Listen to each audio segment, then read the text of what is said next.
Hello my student, welcome to the एजुनियमित में आपका स्वागत है। तो चलिए स्टार्ट करते हैं आज अपना introduction to e governance unit 1 को। और देखिए ये 1 शॉट है, इसमें हम क्या करेंगे, यूनिट 1 को एक शॉर्ट वीडियो में क्या करेंगे, कंप्लीट करेंगे। जैसा मैंने आपको बताया था कि छोटे छोटे इसमें चैप्टर्स हैं, ठीक है, यूनिट्स हैं और टॉपिक्स इसमें लिमिटेड है, ठीक है। तो हम क्या कर रहे हैं, हम एक यूनिट को 1 शॉट में कंप्लीट कर देंगे। और ये देखिए पॉलिटेक्निक, सीएस और आईटी 4th सेमेस्टर दोनों के लिए है। जैसे कि मैंने आपको सिलेबस डिस्कस करके बताया था कि ये सब्जेक्ट आप अगर कंप्यूटर साइंस के स्टूडेंट है 4th सेमेस्टर में, तब भी आपको ये पढ़नी है। और आप पर आईटी स्टूडेंट है, ठीक है, आईटी ब्रांच के स्टूडेंट है 4th सेमेस्टर के, तो फिर आपको ये सब्जेक्ट पढ़नी है। क्योंकि ये सब्जेक्ट क्या कॉमन है, एक तो ये सब्जेक्ट है और एक यहाँ पर डेटा स्ट्रक्चर कॉमन है, ठीक है। तो दोनों सब्जेक्ट कॉमन है और दोनों आपको सीएस और आईटी दोनों को पढ़ना है ये, ठीक है। तो फटाफट से स्टार्ट करते हैं यूनिट 1 को। और 1 शॉर्ट वीडियो रहने वाला है हमारा, एक इसी मतलब एक वीडियो में हम पहला यूनिट खत्म कर देंगे, ठीक है। और देखिए अभी तक अगर आपने हमारे चैनल को सब्सक्राइब नहीं किया तो फटाफट से चैनल को सब्सक्राइब कर लें, अपने दोस्तों को शेयर कर दें, अपने कॉलेज में जितने भी आपके दोस्त हैं सीएस आईटी के उन सबको शेयर कर दें, ठीक है। चलिए फिर स्टार्ट करते हैं फटाफट से अपना इस चैनल ये वीडियोस। और देखिए काफी लंबी वीडियो हो सकती है, मतलब 1 आवर के आसपास हो सकती है, ठीक है। क्योंकि 1 शॉर्ट वीडियो है, सारे टॉपिक्स इसी में कवर कर लेंगे, ठीक है। तो चलिए फिर स्टार्ट करते हैं बिना कोई समय को भाई। तो देख लेते हैं भाई। देखिए अगर मैंने जैसा सिलेबस बताया था आपको, इसमें आप पहली यूनिट हमारा क्या सिलेबस है इसमें, ठीक है। इसमें देखिए जो आपके टॉपिक में समझाए थे कि exposure to emerging trend in ICT for development, ठीक है, एक टॉपिक ये है। दूसरा understanding of design and implementation of e government project इसका। और तीसरा इसमें है ई गवर्नेंस लाइफ साइकिल क्या होती है। तो ये 3 टॉपिक इसमें रहने वाले हैं।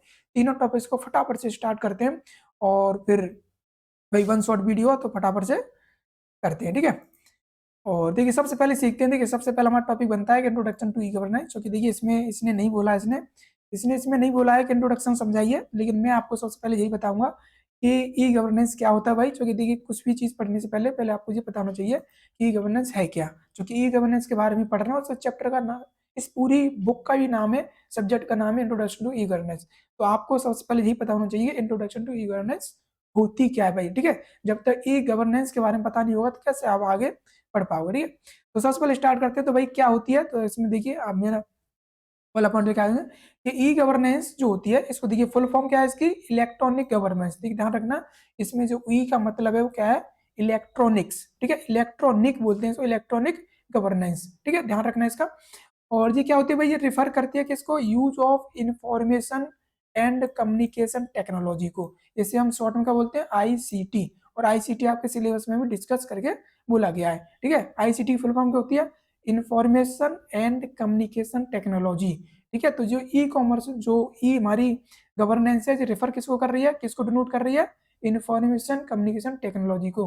और why the government to provide, और इसमें क्या होता है भाई, इसके द्वारा क्या होता है कि जो गवर्नमेंट होती है, सरकार होती है, वो क्या करती है, वो प्रोवाइड करती है क्या, सर्विस, एक्सचेंज इंफॉर्मेशन, ठीक है, एंड इंटरेक्ट विद सिटीजन, जो कि वही सिटीजन उनके साथ इंटरेक्ट करने के लिए, बिजनेसेस, ठीक है, एंड अदर गवर्नमेंट डिपार्टमेंट। मतलब ये जो हमारी गवर्नमेंट होती है, ठीक है, जो ई गवर्नेंस होगी वो क्या करेगी भाई, वो आईसीटी का यूज करेगी। और आईसीटी का यूज करके वो क्या करती है, वो प्रोवाइड करती है सर्विसेज, एक्सचेंज इंफॉर्मेशन, और इंटरेक्ट करती है विद किसके साथ, सिटीजन्स के साथ। सिटीजन मतलब जो देश के जो नागरिक हैं उनके साथ। बिजनेस, ठीक है, बिजनेस जो बिजनेस होते हैं, ठीक है, बिजनेस जो होते हैं उनके साथ, ठीक है, छोटे मोटे जो बिजनेस होते हैं उनके साथ भी करते हैं, कोलैबोरेट करती है। एंड अदर गवर्नमेंट डिपार्टमेंट, देखिए मान चलिए एक सरकार जैसे स्टेट की सरकार है, ठीक है, तो वो दूसरी सरकार के साथ क्या करेगी, कोलैबोरेट करेगी, ठीक है, उसके साथ कम्युनिकेट करेगी। और जो भी अगर हेल्प की जरूरत होगी या हेल्प लेने की बात आई, देने की बात आएगी, वो वहां पर अपना कम्युनिकेट करेंगे, एक दूसरे से इंटरेक्ट करेंगे, ठीक है। तो इतना समझ में आएगा आपको ई गवर्नेंस क्या है भाई। ई गवर्नेंस ये आईसीटी के द्वारा, जो देखिए इलेक्ट्रॉनिक की बात की गई है, तो यहाँ डिजिटली की बात की जाएगी कि सारी चीजें जो ऑनलाइन आपकी जो हो रही हैं, ठीक है, जो इन्फॉर्मेशन कम्युनिकेशन टेक्नोलॉजी का यूज करके सरकार क्या करती है, सारे काम को डिजिटली करती है। तो ये बात स्पेशली डिजिटली की हो रही है कि हम क्या कर रहे हैं, सारे जो वर्क है उनको क्या कर रहे हैं, इलेक्ट्रॉनिकली, ठीक है, मतलब पेपर वर्क को हटा दिया गया है, ठीक है। पेपर वर्क को रिड्यूस करने की बात की जाएगी इसमें, कि हमें मैनुअली काम नहीं करना है, हमें काम करना है किसे, डिजिटली काम करना है, ठीक है। देखिए हिंदी में लिखा है ये ई गवर्नेंस, इलेक्ट्रॉनिक गवर्नेंस, ये इसका तात्पर्य क्या है, सरकार द्वारा सेवा प्रदान करना और सूचना का आदान प्रदान करना, नागरिकों और व्यवसायों और अन्य सरकारी विभागों के साथ संवाद करने के लिए सूचना संचार और प्रौद्योगिकी का उपयोग करना, ठीक है। मतलब सीधा सा है कि सरकार अगर किसी नागरिक के साथ या किसी दूसरी सरकार या बिजनेस के साथ जब आईसीटी का यूज करके कम्युनिकेट करती है, ठीक है। आईसीटी मतलब इंफॉर्मेशन टेक्नोलॉजी का यूज करके जब डिजिटली क्या करती है, कम्युनिकेट करती है, तो उसे ही हम ई गवर्नेंस कहते हैं, ठीक है। ध्यान रखेना भाई, ई गवर्नेंस क्या होता है कि ई गवर्नेंस ये है कि जब टेक्नोलॉजी का यूज करके जब सरकार किसी दूसरे नागरिकों से या किसी दूसरी सरकार से कोलैबोरेट करती है, कम्युनिकेट करती है, बातचीत करती है, ठीक है। चलिए इतना क्लियर हो गया। चलिए अब आगे चलते हैं। अब देखिए कुछ पॉइंट और समझ लेते हैं इसमें कि ई गवर्नेंस इंप्रूव करती है रिलेशनशिप। बिल्कुल भाई, रिलेशनशिप इंप्रूव करती है बिटवीन किसके बीच में भाई, गवर्नमेंट एंड सिटीजन के बीच में। अब देख रहे हैं ना आप। अब देखिए हमारी जो सरकार है अभी, अगर सरकार इंडिया की सरकार की बात करें तो इंडिया ने लॉन्च कर दिया भाई क्या, डिजिटल इंडिया प्रोजेक्ट, ठीक है। तो डिजिटल इंडिया के तहत क्या हो रहा है भाई, डिजिटल इंडिया के तहत हो रहा है कि सरकार आपके जितने भी काम है वो क्या हो रहे हैं, धीरे धीरे ऑनलाइन हो रहे हैं, ठीक है, ताकि सभी सिटीजन को, जितने भी नागरिक हैं सभी का है अपने घर बैठे उसकी सुविधा ले पाए, ठीक है। यहाँ पर देखिए एक तो तरीका ये होता है कि मैनुअली आप ऑफिसों में जाइए और मान लाइन लगाइए, ठीक है। मान चलिए आपको पासपोर्ट अगर चाहिए, पासपोर्ट बनवाना है, तो पहले क्या होता था भाई, पहले लोग जाते थे ऑफिसों में, चक्कर मारते थे, घंटों घंटों खड़े रहते थे लाइनों में, और उसके बाद भी महीनों महीनों चक्कर मारते थे, ठीक है, ऑफिसों के। तो उसमें क्या होता था, टाइम भी वेस्ट होता था, पैसा ही वेस्ट होता था, ठीक है। अब सरकार ने क्या कर दिया, अब आप घर बैठे पासपोर्ट ऑनलाइन कर सकते हो, ठीक है। पासपोर्ट के लिए अप्लाई कर सकते हो घर बैठे, साइट पर जाइए, अप्लाई कीजिए, अपनी डॉक्यूमेंट दीजिए और आपका पासपोर्ट बनकर आपके घर पर आ जाएगा। तो कितना अच्छा हो गया ये, ठीक है। तो वही चीज है, तो ये गवर्नेंस क्या कर रही है, इंप्रूव कर रही है रिलेशनशिप, ठीक है। मतलब गवर्नमेंट और सरकार, जो सॉरी सरकार और सिटीजन के बीच में क्या रहे भाई, एक रिलेशन बना रहे, ठीक है, ताकि वो आपस में दोनों एक दूसरे से अच्छे से काम कर पाए। ई गवर्नेंस तकनीक के माध्यम से सरकार और नागरिकों के बीच बेहतर, पारदर्शी और कुशल सेवा प्रदान करता है, ठीक है। तो इसमें लिखा हुआ है सिटीजन बाय द टेक्नोलॉजी, ठीक है। इसमें लिखा है कि between government and citizen by the technology to provide, क्या प्रोवाइड करने के लिए, इफिशियंट ट्रांसपेरेंटी सर्विसेज, ठीक है। इफिशियंट मतलब कम समय में आपको सारी सुविधा मिलनी चाहिए, ठीक है, और ट्रांसपेरेंट होनी चाहिए। ट्रांसपेरेंट का मतलब होता है भाई देखिए सारी चीजें आपको पता भी चलनी चाहिए। होता है ना, पहले क्या होता था, ऑफलाइन में क्या होता है भाई, हमें चीजें पता नहीं चलती, हम चीजों को ट्रैक नहीं कर पाते कि हमारा काम कितना हो गया है, कितना नहीं हुआ है, ठीक है। लेकिन अब ऑनलाइन में आप पता कर सकते हैं कि आपका जो काम हो रहा है वो कितना हो चुका है, कितना नहीं हो चुका है, और बीच में कोई करप्शन तो नहीं कर रहा है, ठीक है। करप्शन भी तो हो गया भाई, कोई पारदर्शी, देखिए सारी चीजें आपको दिखाई दे रही है, पारदर्शी है, कोई करप्शन भी नहीं कर सकता। ऑफलाइन जाएंगे तो हो सकता है आपसे कोई पैसा मांग ले कि आप इतने पैसे दीजिए तो आपको बना देंगे, लेकिन ऑनलाइन में आपसे कोई भी करप्शन नहीं हो सकता, ना ही कोई आपसे कोई रिश्वत लेगा वो, ठीक है। तो पारदर्शी है सारी चीजें, ठीक है, ट्रांसपेरेंट है। चलिए उसके बाद बात करते हैं नेक्स्ट पॉइंट क्या है कि the main goal of e governance is to make the government service. भाई जो ई गवर्नेंस का जो मेन गोल है, ठीक है, मेन उद्देश्य है वो क्या है भाई, फास्ट, ठीक है, फास्टर करना, मतलब सेवा तेजी से मिलनी चाहिए, ठीक है। ट्रांसपेरेंट होनी चाहिए, मतलब पारदर्शी होनी चाहिए।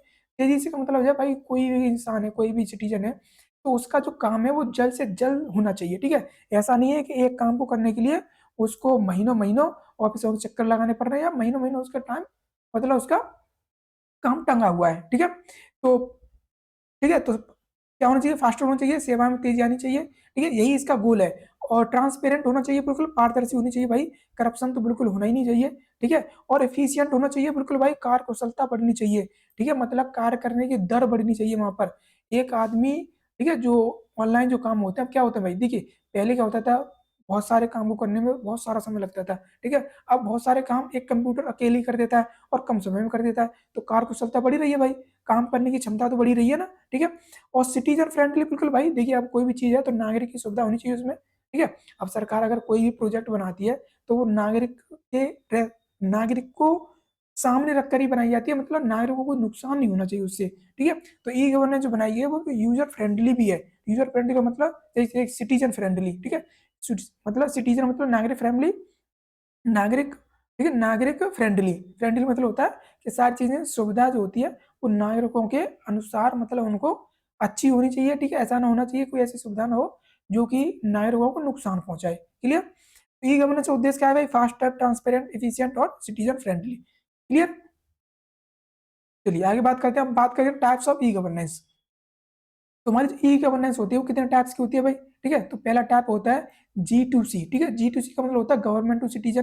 भाई गवर्नमेंट टू सिटीजन क्या होता है, ये अपना पहला टाइप है जिसमें सरकार डायरेक्ट नागरिक से क्या करती है, कॉन्टेक्ट करती है, ठीक है।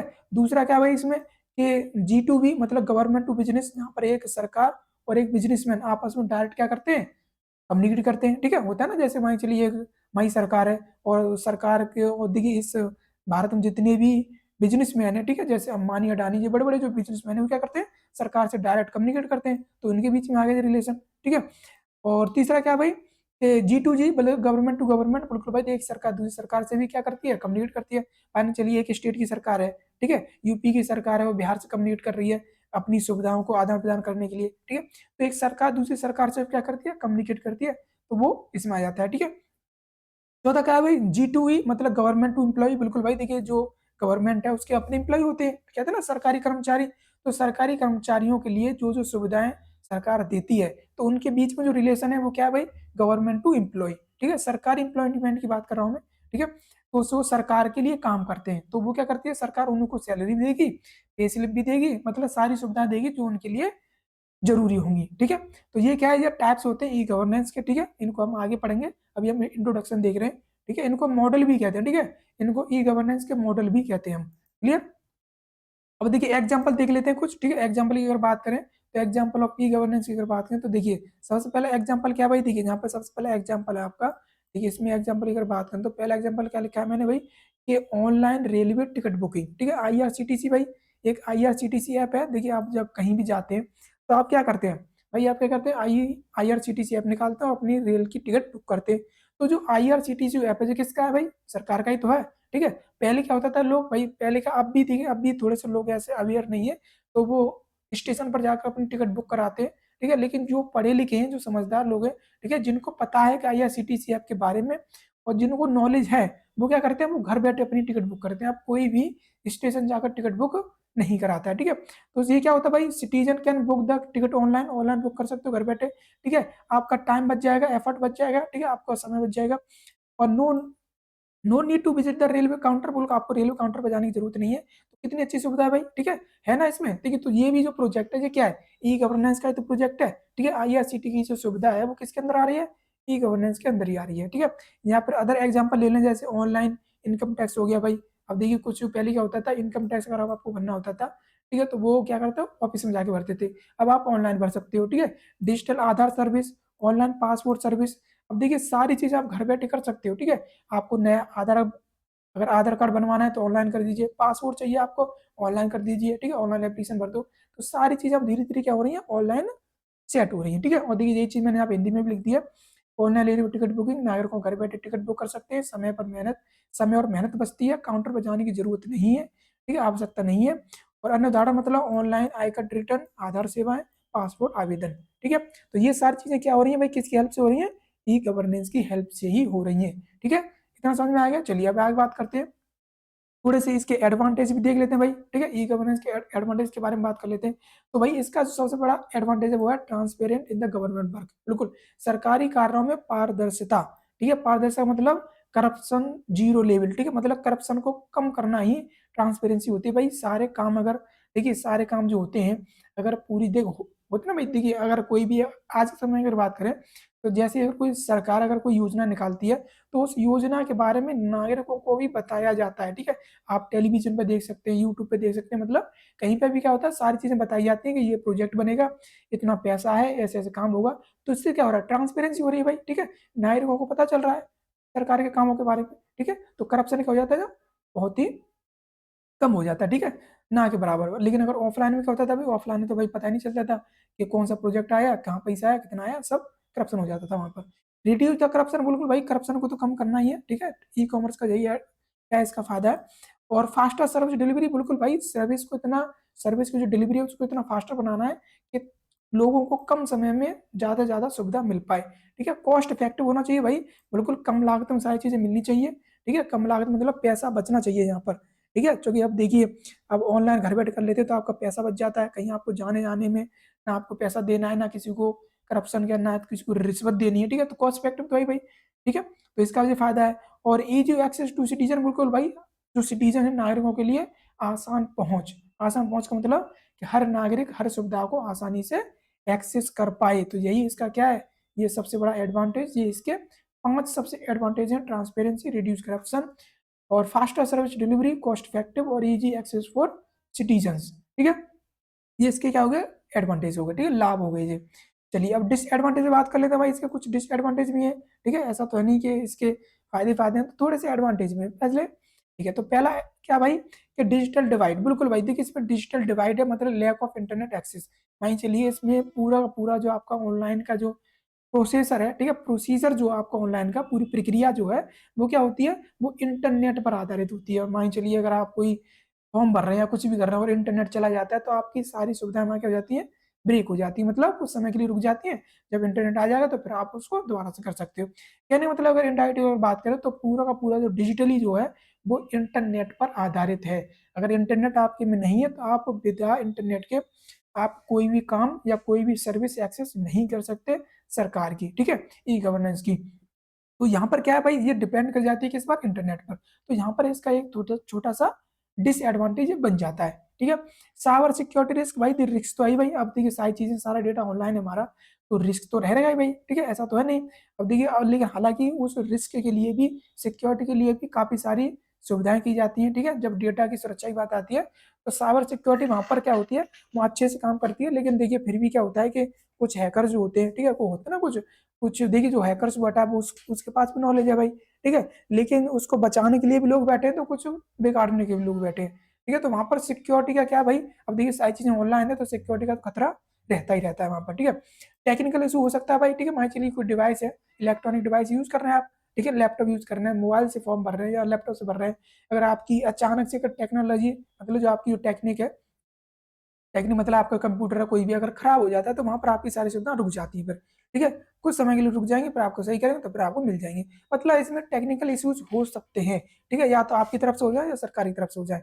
होता है ना कि सरकारी तरफ से कभी कभी आप देखते हैं क्या कि सर्वर बिजी हो जाते हैं, ठीक है, जैसे आप बैंक में जाते हैं, ये बड़ी इशू, मतलब बड़ी एक नॉर्मल वो है ये प्रॉब्लम, कि बैंक में जाते हैं तो जैसे लोड बढ़ता है तो वहाँ का सर्वर बिजी हो जाते हैं, ठीक है। तो वही है भाई, टेक्निकल इशू हो सकते हैं, ठीक है। नीड फॉर डिजिटल लिटरेसी, बिल्कुल भाई डिजिटल साक्षरता की आवश्यकता है, ठीक है, जैसा मैंने कहा था आपसे कि विदाउट इंटरनेट और विदाउट इन्फॉर्मेशन टेक्नोलॉजी के आप इसको एक्सेस नहीं कर सकते, ठीक है। तो ये कुछ इसके डिसएडवांटेज माने हैं, ठीक है।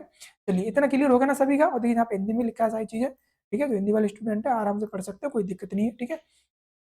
चलिए बात करते हैं आगे। अब देखिए अब पहला टॉपिक खत्म हो गया मेरा, ठीक है, पहला मैंने खुद से लिया था, introduction of E e governance, मतलब ई गवर्नेंस के बारे में आपको पता होना चाहिए, ठीक है। हालांकि आपके टॉपिक में तो ये वाला पहला है कि exposure to emerging trend in ICT for development, ये आपका पहला है, पर मैंने इसको दूसरा बना दिया, क्यों, क्योंकि भाई देखिए इसको पढ़ देखिए डार्ट में इसको पढ़ाता आपको, तो आपको यही बताना होता कि ई गवर्नेंस क्या होती है, तो इसलिए मैंने आपको सबसे पहले यही बता दिया कि ई गवर्नेंस क्या है, ठीक है, इंट्रोडक्शन में आपको समझा दिया। अब बात करते हैं एक्सपोजर टू ट्रेंडिंग, ठीक है, इन आईसीटी फॉर डेवलपमेंट, तो ये क्या होती है भाई, इसको बात करते हैं। तो एक्सपोजर का मतलब होता है भाई किसी को क्या करना भाई, किसी की मतलब किसी अर्थ को क्या करना, मतलब उसको बताना, ठीक है, मतलब एक्सपोज होता है ना, मतलब परिचित कराना, ठीक है। तो expose to emerging trend in ICT for development, इसका मतलब क्या, देखिए इसका मतलब समझिए, इमर्जिंग टू, ठीक है, exposure to emerging trend in ICT for development, ICT का मतलब समझ चुके हैं आप, ठीक है, information technology, information communication technology, ठीक है, फॉर डेवलपमेंट।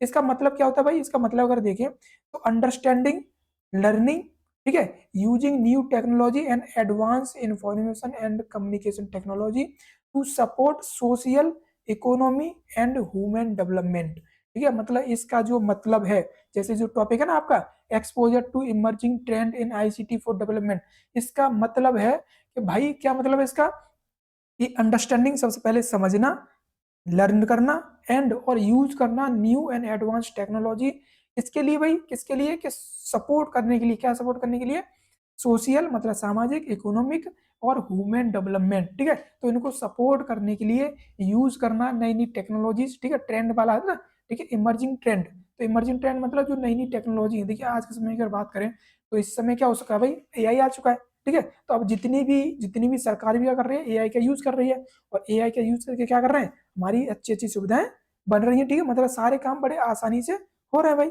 ठीक है।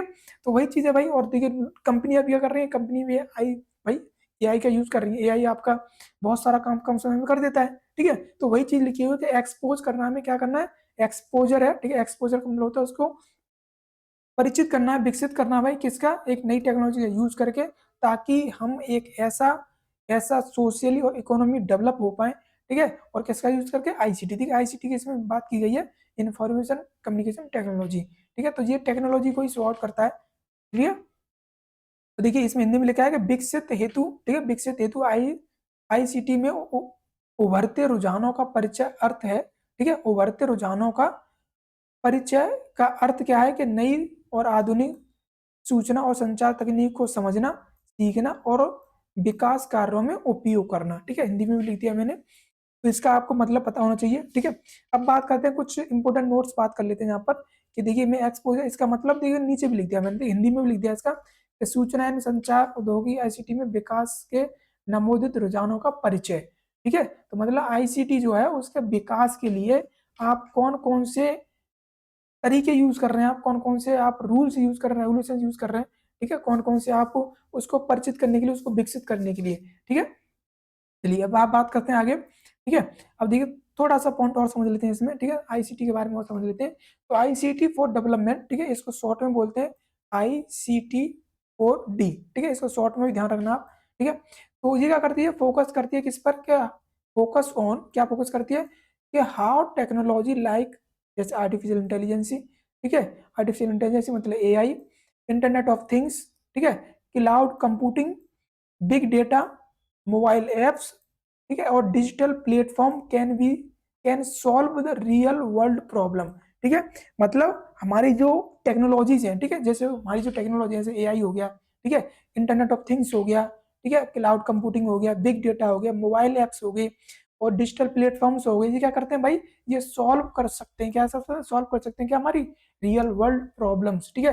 तो इन प्रॉब्लम्स को कैसे सॉल्व करना है, विद हेल्प ऑफ आईसीटी, ठीक है, इसका मतलब वही है, आईसीटी फॉर डेवलपमेंट का मतलब ही होता है जो फोकस करती है किस पर, कि जो नई नई टेक्नोलॉजी इनका यूज करके अपने जो रियल लाइफ की जो प्रॉब्लम्स है, ठीक है, जो रियल वर्ल्ड प्रॉब्लम्स है उनको सॉल्व करना। अब देखिए आप कह रहे होंगे रियल प्रॉब्लम्स मतलब, देखिए तो ये प्रॉब्लम्स कहाँ पाए, देखिए सच एन एरिया की, जैसे एजुकेशन हो गया भाई, तो एजुकेशन में भाई क्या प्रॉब्लम्स नहीं है, ठीक है। अब एजुकेशन की अगर बात करें तो अभी देखिए पहले क्या होता था भाई, पहले स्कूल कॉलेज में बच्चे जाते थे, ठीक है, हालांकि अब भी जाते हैं, ठीक है, मैं ये नहीं कह रहा हूँ अब कॉलेज स्कूल बंद हो गए, लेकिन एजुकेशन की अगर बात करें आईटी फील्ड में, ठीक है, मतलब आईसीटी में, तो हम अब क्या हो गया भाई, हमारी सारी चीजें ऑनलाइन हो गई हैं, ठीक है, अब एजुकेशन आप घर बैठे ऑनलाइन कर सकते हो, आप देखते हो ना यूट्यूब पे वीडियोज देख रहे हो, ठीक है, या आप कोई बैच परचेज कर सकते हो, जो ऑनलाइन क्या होगा, ऑनलाइन मोड में रहेगा, आप अपने घर पे बैठेंगे, वो अपने ऑफिस में बैठे होंगे, वो वहां से पढ़ाएंगे और आप अपने घर पे बैठ के आप पढ़ सकते हो, ना आपको कहीं जाने की जरूरत है, ना ही आपको कहीं ज्यादा, देखिए कम पैसे में मिलता है भाई जी, ये भी तो फायदा है भाई, ठीक है, कम पैसे में मिलता है, आप ऑनलाइन वाले जितने भी कोर्सेज होते हैं वो कम पैसे में मिल जाते हैं, लेकिन ऑफलाइन वाले कोर्स होते हैं वो थोड़े से ज्यादा पैसे लगते हैं, ठीक है। तो है ना भाई, कितना अच्छा है, मान चलिए कोई ऐसा, कोई कुछ ऐसे स्टूडेंट हैं जो रूरल एरिया से आते हैं, गांव के एरिया से आते हैं, वो शहर में नहीं आ सकते, ठीक है, मतलब शहर में आने जाने में तकलीफ होती है, तो वो ऑनलाइन पढ़ सकते हैं, ठीक है, तो कितनी अच्छी सुविधा है, तो ये रियल वर्ल्ड प्रॉब्लम ही तो है भाई, ठीक है। तो कुछ बच्चे ऐसे हैं जो कि आने जाने में परेशानी है, तो वो घर बैठे भी ऑनलाइन क्लासेस ले सकते हैं, ठीक है, तो ये प्रॉब्लम क्या होगी, सॉल्व होगी, किसकी हेल्प से, आईसीटी की हेल्प से, ठीक है। हेल्थ केयर में भाई, हेल्थ केयर की बात करें हम, ठीक है, हेल्थ केयर की अगर बात करें तो आप देखते हो कि मेडिकल में भी इतनी सारी टेक्नोलॉजीज यूज होती है कि वो इंसान को देख कर ही बता देती हैं कि भाई उसके अंदर क्या प्रॉब्लम है, क्या प्रॉब्लम नहीं है, ठीक है। आप देखते हो ना, अब पूरा चेकअप जो होता है शरीर का, ठीक है, ह्यूमन बॉडी का जो पूरा चेकअप होता है वो मशीनें करती हैं, और मशीनें वहाँ देखती हैं कि इंसान का कौन सा पार्ट अच्छे से काम कर रहा है, कौन सा नहीं कर रहा है, ठीक है, सारी चीजें मॉनिटर की जाती है वहाँ पर। एग्रीकल्चर बिल्कुल भाई, आप देखिए फार्मिंग में भी क्या हो चुका है, फार्म में भी भाई देखिए टेक्नोलॉजी का इस्तेमाल हो रहा है, ठीक है, टेक्नोलॉजी का यूज करके आप देखते हैं कि देखिए जो जो गेहूं होते हैं, गेहूं या जो फसलें होती हैं उनको काटने के लिए मशीनें आ गई हैं, ठीक है, जो और जिनकी जो बुवाई होती है वो भी क्या करती है, मशीनें करती हैं, ठीक है, तो बहुत सारी टेक्नोलॉजी क्या है अब एग्रीकल्चर में यूज कर रहे हैं, ठीक है, गवर्नेंस तो कर ही रही है भाई, सरकार तो कर ही रही है भाई अपने कामों के लिए, ठीक है। और रूरल डेवलपमेंट बिल्कुल भाई, अब जो रूरल है, रूरल मतलब जो ग्रामीण क्षेत्र है उनमें भी डेवलपमेंट हो रहा है, ठीक है, उनको भी क्या है, उनको भी अच्छी अच्छी सुविधा मिल रही है। पहले क्या होता था, जो गांव के जो एरियाज होते थे वहां पर ना नेटवर्क अच्छे होते थे, ठीक, और ना वहाँ पर अच्छी टेक्नोलॉजीज काम करती थी, लेकिन अब वहाँ पर भी अच्छे अच्छे टेक्नोलॉजी काम कर रही है, वहाँ पर ये सारी चीजें अच्छी सुविधाएं बन चुकी हैं, ठीक है। चलिए इतना क्लियर हो गया, और देखिए ये चीज हिंदी में लिखी है यहाँ पर कि आईसीटी सूचना और संचार उद्योग द्वारा विकसित उन तकनीक पर केंद्रित है, उन पर जैसे कि कृत्रिम बुद्धिमान, ठीक है, मतलब एआई, वस्तुओं का इंटरनेट मतलब आईओटी, ठीक है, computer cloud computing, big data, mobile app और डिजिटल प्लेटफॉर्म जो शिक्षा, स्वास्थ्य, कृषि और शासन, ग्रामीण विकास जैसे क्षेत्र वास्तविक विश्व की समस्या का समाधान कर सकती हैं। बिल्कुल कर सकती हैं भाई। ठीक है, टेक्नोलॉजी का यूज करके हम क्या कर रहे हैं, अपनी रियल वर्ल्ड प्रॉब्लम ही सॉल्व कर रहे हैं। ठीक है, अपने कामों को आसान बना रहे हैं। ठीक है भाई, इतना क्लियर है ना। तो यहाँ पर इसका मैंने मतलब समझा दिया आपको। ठीक है, आईसीटी के बारे में मैं आपको 2 लाइनें बता दी। ठीक है, इतना क्लियर रहेगा। चलिए बात करते हैं आगे। अब देखिए आईसीटी को थोड़ा सा और पढ़ लेते हैं कि आईसीटी, ठीक है, आई मतलब इंफॉर्मेशन। इंफॉर्मेशन क्या होता है भाई? Information is the processed and meaningful data that help in understanding fact and making decision. बिल्कुल भाई, इंफॉर्मेशन जो होती है वो क्या होती है? प्रोसेस्ड डेटा होता है, जिसका एक मीनिंगफुल डेटा होता है, जिसके आधार पर हम कोई भी डिसीजन ले सकते हैं। ठीक है, जो डिसीजन ले सकते हैं उसको समझ सकते हैं। ठीक है, और it give the value to raw data. ठीक है भाई, देखिए जो रो डेटा होता है, रो डेटा मतलब क्या होता है? Unorganise data. ठीक है, लेकिन उसको अगर प्रोसेस किया जाता है तो वो इन्फॉर्मेशन बन जाती है। ठीक है, जैसे यहाँ पर देखिए इन्फॉर्मेशन क्या यूज करते हैं भाई? डीवीडी प्लेयर हो गया, टेलीविजन हो गया आपका, ठीक है, इंटरनेट हो गया, कैलकुलेटर हो गया, रेडियो हो गया, ये क्या है? ये इन्फॉर्मेशन के सोर्स ही तो है भाई। ठीक है, भाई टीवी से आप क्या लेते हो? इन्फॉर्मेशन लेते हो। इंटरनेट से भी क्या ले रहे हो? इन्फॉर्मेशन। कैलकुलेटर से आप कोई भी कैलकुलेट कर रहे हो, इन्फॉर्मेशन मिल रही है आपको। ठीक है, रेडियो से भी क्या ले रहे हो? आपको इन्फॉर्मेशन प्रोवाइड हो रही है। ठीक है, हिंदी में लिखा हुआ है कि सूचना वार्तक और उपयोगी डेटा है जो किसी विषय को समझने और सही निर्णय लेने में सहायता करता है। बिल्कुल भाई। कम्युनिकेशन की अगर बात करें तो कम्युनिकेशन क्या होता है भाई? Is the process of exchanging information. बोलो क्या भाई? Exchanging information. जब इंफॉर्मेशन को एक सिस्टम से दूसरे सिस्टम पर एक्सचेंज किया जाता है, भेजा जाता है, ठीक है, तो उसे कम्युनिकेशन कहते हैं। ठीक है, तो बिटवीन इंडिविजुअल भी हो सकती है और group using the different methods. बिल्कुल भाई, ग्रुप में भी हो सकती है। ठीक है, तो कम्युनिकेशन मतलब सीधा सा है भाई, जैसे आप देखिए यहाँ पे एग्जांपल देखिए, मोबाइल फोन हो गया, आप क्या करते हो? इन्फॉर्मेशन एक्सचेंज करते हो। आप बोल रहे हो, सामने वाला भी बोल रहा है, आप अपनी बात बोल रहे हो, सामने वाला उधर से दूसरी अपनी अपनी बात बोल रहा है, तो क्या हो रहा है भाई? कम्युनिकेशन ही तो हो रहा है यहाँ पर। ठीक है, ईमेल के थ्रू कम्युनिकेशन हो रहा है। आपके पास कोई ईमेल आया, आपने रिप्लाई कर दिया, तो क्या है? कम्युनिकेशन हो रहा है। ठीक है, वेब कैम हो गया, या इंस्टेंस मैसेज हो गया, मैसेज से भी कर सकते हैं। ठीक है, या टेलीफोन या फैक्स भी कर सकते हैं आप। क्लियर। अब टेक्नोलॉजी अगर बात की जाए तो टेक्नोलॉजी क्या है? ये रेफर करती है टूल्स को। क्या करती है? Tools and machine. भाई आपकी जो टूल्स और मशीन्स होती हैं, जो सिस्टम्स होते हैं, उन्हें हम टेक्नोलॉजी कहते हैं। ठीक है, इतना ध्यान रहेगा ना भाई। टूल्स, टेक्निक्स, मशीन, सिस्टम्स क्या होते हैं? ये टेक्नोलॉजीज होती हैं। ठीक है, जो यूज किए जाते हैं किसके लिए? To perform the task efficiently and solve the problem. भाई कोई भी टेक्नोलॉजी है, ठीक है, कोई टूल्स हो गया, मशीन्स हो गया या सिस्टम हो गया, उनका यूज करते हैं किसके लिए? अपने किसी भी टास्क को परफॉर्म करने के लिए। ठीक है, और कैसे? इफिशियंटली, और अपनी जो भी प्रॉब्लम है उसको सॉल्व करने के लिए। ठीक है, जैसे कर यहाँ पर टेक्नोलॉजी की बात की जाए भाई, देखिए आपका लैपटॉप हो गया भाई। लैपटॉप क्या भाई? टूल्स है, मशीन है। ठीक है, कंप्यूटर भी तो एक मशीन ही तो होता है भाई। ठीक है, सिस्टम है, तो इसकी हेल्प से क्या क्या कर सकते हो आप? अपने सारे काम कर सकते हो।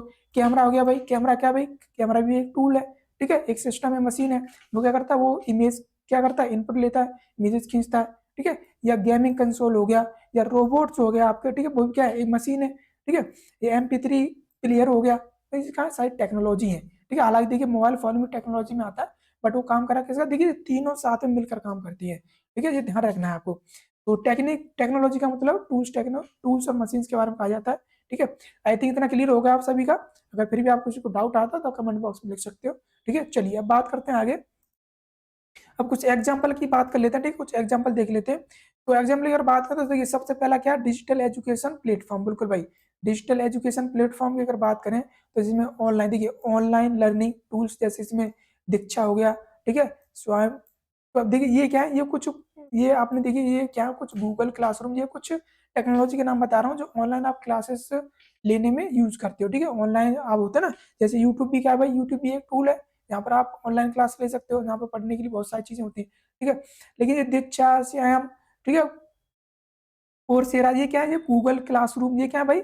ये ये भी क्या है? ये भाई ये भी एजुकेशन का ही प्लेटफॉर्म है। ठीक है, जो प्रोवाइड करते हैं क्या? Quality education platform. में बहुत सारे हैं, बहुत सारे प्लेटफॉर्म है जो आपको एजुकेशन प्रोवाइड करते हैं। ठीक है, स्टूडेंट इन रूरल एरिया, मान लो जो स्टूडेंट है जो ग्रामीण क्षेत्र में रहता है, वो क्या एक्सेस कर सकता है भाई? लेक्चर ले सकता है ना भाई? जो प्लेटफॉर्म है, ऑनलाइन प्लेटफॉर्म है, उनकी हेल्प से क्या क्या कर सकता है? वो ऑनलाइन लेक्चर ले सकता है। जैसे अभी मैं आपको क्या कह रहा हूँ, मैं आपको पढ़ा रहा हूँ, यूट्यूब पे डाल रहा हूँ, आप क्या कर रहे हैं?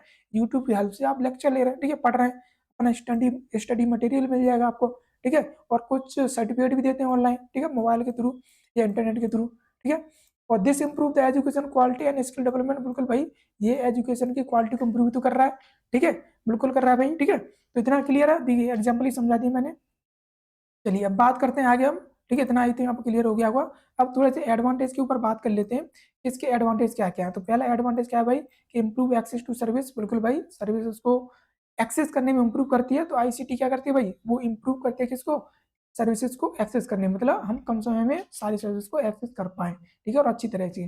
तो ICT enable the easy access, बिल्कुल किसके लिए, एजुकेशन, हेल्थ केयर, बैंकिंग, ठीक है, गवर्नमेंट सर्विसेज, या फिर कोई भी ऐसा एरिया है जहाँ से आप आसानी से कोई भी सर्विस एक्सेस कर पा रहे हैं, तो वो हेल्प करती है वहां पर क्या, आईसीटी, मतलब आईसीटी ही आपको योग्य बनाती है, ठीक है। ये आपको योग्य बनाती है कि आप ऑनलाइन एजुकेशन भी कर सकते हैं, हेल्थ केयर, बैंकिंग, या कुछ भी कर सकते हैं जो सरकार की सर्विसेज हैं, ठीक है, सरकार की भी है और नॉन सरकार की भी है, ठीक है। चलिए उसके बाद क्या भाई, इकोनॉमिक ग्रोथ, बिल्कुल भाई इससे इकोनॉमिक ग्रोथ तो होती है भाई, ठीक है। अब देख रहे हैं ना आप, टेक्नोलॉजी की हेल्प से क्या हो रहा है, जॉब की जो अपॉर्चुनिटी है वो बढ़ रही है, ठीक है, सपोर्ट मिल रहा है स्टार्टअप में, और इंक्रीज हो रही है प्रोडक्टिविटी, बिल्कुल भाई प्रोडक्टिविटी इंक्रीज हो रही है।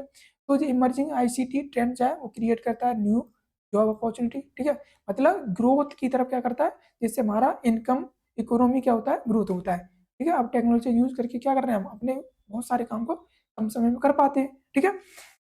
इतना क्लियर है ना। चलिए अब बात करते हैं आगे हम, बेटर डिसीजन मेकिंग, ठीक है, बेटर डिसीजन मेकिंग भाई आप कोई डिसीजन लेना चाह रहे हैं, ठीक है, तो टेक्नोलॉजी की हेल्प ले सकते हैं। जैसे आजकल देखिए एआई है, एआई का इतना क्रेज हो गया है कि लोग कुछ भी करने से पहले एआई से पूछते हैं कि भाई ये मुझे करना चाहिए या नहीं करना चाहिए, तो एआई उनको जवाब देता है, ठीक है। बहुत सारी चीजें हैं, एआई की हेल्प ले सकते हैं अपने एक्चुअल एनालिसिस के लिए, या प्लानिंग के लिए, आप कोई प्लानिंग कर रहे हैं, ठीक है, तो वहां पर एआई की हेल्प लेके एआई से पूछ सकते हैं, ठीक है, ये हो गया। उसके बाद देखिए चौथा जो है हमारा, ये क्या है, ब्रिजिंग द डिजिटल डिवाइड, बिल्कुल भाई देखिए एक ब्रिज का काम भी करता है, ठीक है, जो आपको जब डिजिटली जो आपके जो प्लेटफॉर्म्स होते हैं वो आपके बीच में, आपकी जो सर्विस दे रहा है उसके बीच में क्या करते हैं, ये ब्रिज का काम करते हैं, ठीक है, जो कि आपको जो होता है ना भाई, कम्युनिकेशन में दो लोग कम्युनिकेट कर रहे हैं, बीच में देखिए मोबाइल क्या है, दो लोगों के कम्युनिकेशन करा रहा है वो, ठीक है, तो क्या है वो ब्रिज का काम कर रहा है, ठीक है।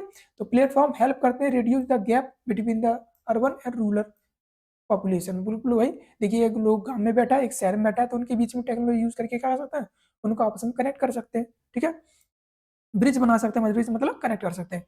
एफिशिएंट गवर्नेंस, बिल्कुल भाई, तो ई गवर्नेंस इंप्रूव करती है ट्रांसपेरेंसी, अकाउंटेबिलिटी, ठीक है, और एंड सर्विस डिलीवरी, बिल्कुल भाई अपनी सरकार भी जो होती है वो भी अपने कामों को ट्रांसपेरेंट रखती है इस टेक्नोलॉजी का यूज करके, अकाउंटेबिलिटी देती है, ठीक है, और सर्विस को कम समय में डिलीवरी भी करती है, ठीक है। तो ये हो गया क्या इसके एडवांटेज। चलिए बात करते हैं आगे, कुछ डिसएडवांटेज के बारे में भी पढ़ लेते हैं, ठीक है, जैसे कि मैंने बताया। तो डिजिटल डिवाइड, बिल्कुल भाई डिजिटल डिवाइड है, मैंने कहा था जैसा कि इंटरनेट एक्सेस की थोड़ी सी अगर कमी होती है तो आपका सारा का सारा जो सिस्टम है क्या हो सकता है, बंद हो सकता है, ठीक है। इसका मतलब ये डिपेंड करती है किस पर, इंटरनेट पर, ठीक है। तो digital literacy limit the benefits for some communities, ठीक है। तो वही चीज़ है भाई, तो अगर आपका इंटरनेट कनेक्शन सही नहीं है या डिजिटली चीज़ें जो आपकी हैं जो टेक्निकल टूल्स यूज कर रहे हैं, और वो उनमें अगर कुछ भी कमी है, कुछ लैक है उनमें, ठीक है, तो आपकी डिजिटल क्या होता है, थोड़ा सा जितनी भी सेवाएं हैं वो थोड़ी सी ब्रेक हो सकती हैं, ठीक है। तो इस बार कहते हैं ना कि इंटरनेट पर डिपेंड कर रहा है, टेक्नोलॉजी जो डिवाइस है टूल्स है उन पर भी डिपेंड कर रहा है, ठीक है। हाई इम्प्लीमेंटेशन कॉस्ट, भाई देखिए आप देखिए थोड़ा सा देखिए, मान के चलिए कोई आप अच्छी सुविधा अगर ले रहे हैं, ठीक है, तो उसमें थोड़ा सा उसको बनाने में कॉस्ट भी थोड़ा जाता है, ठीक है। कहते हैं ना कि जितनी अच्छी टेक्नोलॉजी होगी उतना अच्छा आपको पैसा भी वहां पर पे करना पड़ेगा, ऐसा नहीं है कि अच्छी टेक्नोलॉजी आपको फ्री में मिल जाएगी, ठीक है। तो वही चीज़ है भाई, जितनी एडवांस टेक्नोलॉजी होगी तो उसके लिए हाई इन्वेस्टमेंट की और मेंटेनेंस की जरूरत भी पड़ेगी, ठीक है। ऐसा नहीं है कि हाई टेक्नोलॉजी की डिमांड कर रहे हैं और आपके पास पैसा नहीं है, तो ये भी क्या है आपका थोड़ा सा डिसएडवांटेज बन जाता है, ठीक है। तो अफोर्डेबल होना चाहिए भाई, ठीक है। प्राइवेसी एंड सिक्योरिटी, बिल्कुल भाई प्राइवेसी सिक्योरिटी तो भाई कोई देखिए सारी चीजें ऑनलाइन है तो उसके लिए प्राइवेसी भी रखनी है ताकि हमारा डेटा किसी दूसरे के पास ना जाए, और हमें सिक्योरिटी भी रखनी है भाई, ऐसा ना हो कोई आकर हमारे सिस्टम को हैक कर ले, ठीक है। तो ये भी क्या होता है, तो increase risk of data rate, data चोरी होने का रिस्क रहता है, ठीक है, और साइबर क्राइम का भी रहता है भाई। को साइबर क्राइम मतलब क्या होता है, फ्रॉड होते हैं जो ऑनलाइन फ्रॉड किए जाते हैं, ठीक है, एक होता है ऑफलाइन किसी से पैसे छीन लेना, और दूसरा फ्रॉड होता है कि ऑनलाइन आपके बैंक से पैसे निकाल लेना, ठीक है। तो ऑनलाइन जो हो रहा है वो क्या है, ऑनलाइन फ्रॉड है, ठीक है। तो भाई ये भी क्या है, ये भी यहाँ पर इशू रहता है, ठीक है। तो ये हो गया इसका डिसएडवांटेज, ठीक है। अब जैसे चौथा क्या है, डिपेंडेंसी ऑन टेक्नोलॉजी, बिल्कुल भाई टेक्नोलॉजी पर डिपेंड है, ओवर रिलायंस ऑन आईसीटी, ठीक है, on can be reduce the human skill and jobs, बिल्कुल भाई। देखिए अब ये थोड़ी डिपेंडेंसी है टेक्नोलॉजी के ऊपर, तो उसका भी थोड़ा सा नुकसान है भाई, ठीक है।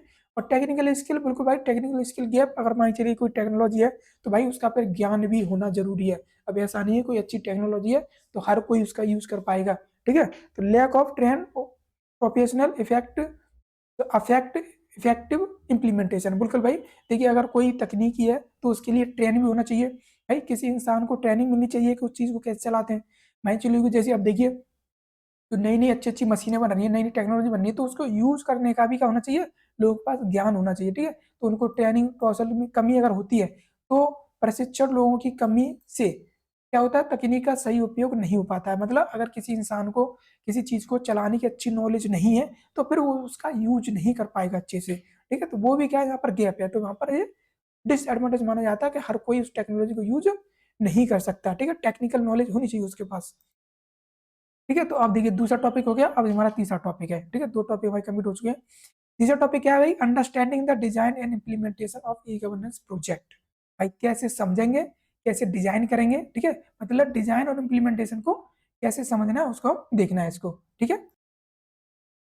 ये हमारा क्या है, तीसरा टॉपिक है, ठीक है। तीसरा टॉपिक है अंडरस्टैंडिंग, इसमें देखेंगे कि एक ई गवर्नमेंट प्रोजेक्ट जो होता है उसको डिजाइन कैसे करते हैं, ठीक है, और इम्प्लीमेंटेशन कैसे करते हैं, क्या चीज में पढ़ने वाले हैं, ठीक है। तो फटाफट से स्टार्ट करते हैं फिर। तो भाई ई गवर्नेंस, तो ई गवर्नमेंट, ठीक है, ई गवर्नमेंट और ई गवर्नेंस एक ही बात होती है, ठीक है। ध्यान रखना, अब ये मत सोचना कि ई गवर्नमेंट अलग होता है और ई गवर्नेंस अलग होता है, ठीक है, एक ही बात होती है। तो फिर भी मैं यहाँ पे लिख दिया मैंने कि ई गवर्नमेंट रिफर करती है use of I information communication technology, मतलब वही बात है, ठीक है। ई गवर्नेंस और ई गवर्नमेंट एक ही बात है, ठीक है, अलग मत समझना इसको। तो वाई द गवर्नमेंट, तो ये क्या होती है भाई, किसको रेफर करती है, तो ये रेफर करती है यूज ऑफ, मतलब उसी का यूज, आईसीटी का यूज करती है, ठीक है। वाई द गवर्नमेंट ऑर्गेनाइजेशन, ठीक है, और टू किसके लिए, डिलीवर करने के लिए क्या, services, exchange information and interact with citizens, business and other government department, ठीक है। तो मैंने आपको डेफिनेशन समझा दी थोड़ी सी, क्योंकि आप कोई ये ना समझे कि सर कि ई गवर्नमेंट क्या है और ई गवर्नेंस क्या है, तो दोनों का मतलब एक ही है, ठीक है। अगर एग्जाम में अगर आता है तो वहां घबराना मत। अब ये मत सोचना कि ई गवर्नमेंट लिख दिया है यहाँ पे, हमने तो ई गवर्नेंस पढ़ा था, तो बात एक ही है, दोनों एक ही चीज को रिफर करती हैं, ठीक है। चलिए, तो इसके बाद हिंदी में लिख दिया कि ई गवर्नेंस, ठीक है, ई गवर्नमेंट, ई इलेक्ट्रॉनिक शासन, ठीक है, वही है, मतलब वही चीज है, ठीक है, इसमें कोई दूसरी चीज नहीं है, ठीक है। तो इतना कोई नहीं, मैंने यहाँ लिख दिया, ठीक है। चलिए अब बात करते हैं अंडरस्टैंडिंग और implementation of e government project के ऊपर, ठीक है, इतना पढ़ लेना, कोई दिक्कत नहीं। चलिए अब बात करें, हम देखिए सबसे पहले बात करते हैं यहाँ पर कि understanding the design and implementation of e government project का मतलब क्या होता है, ठीक है। इसका मतलब समझ लें आप पहले, सबसे पहले, ठीक है। तो इसका मतलब क्या होता है कि नोइंग, ठीक है, मतलब पता करना, how the digital government system are plan, मतलब कैसे प्लान करता है, ठीक है, कैसे डेवलप करता है, कैसे एग्जीक्यूट करता है, क्या एग्जीक्यूट कर रहा है, to implement efficiently transparency and accessibility of public services, मतलब जो पब्लिक की जो सर्विसेज हैं, ठीक है, जो नागरिकों की, सिटीजन की जो सर्विसेज हैं, उनको इफिशियंट, ट्रांसपेरेंटी और एक्सेसिबिलिटी को इम्प्रूव करने के लिए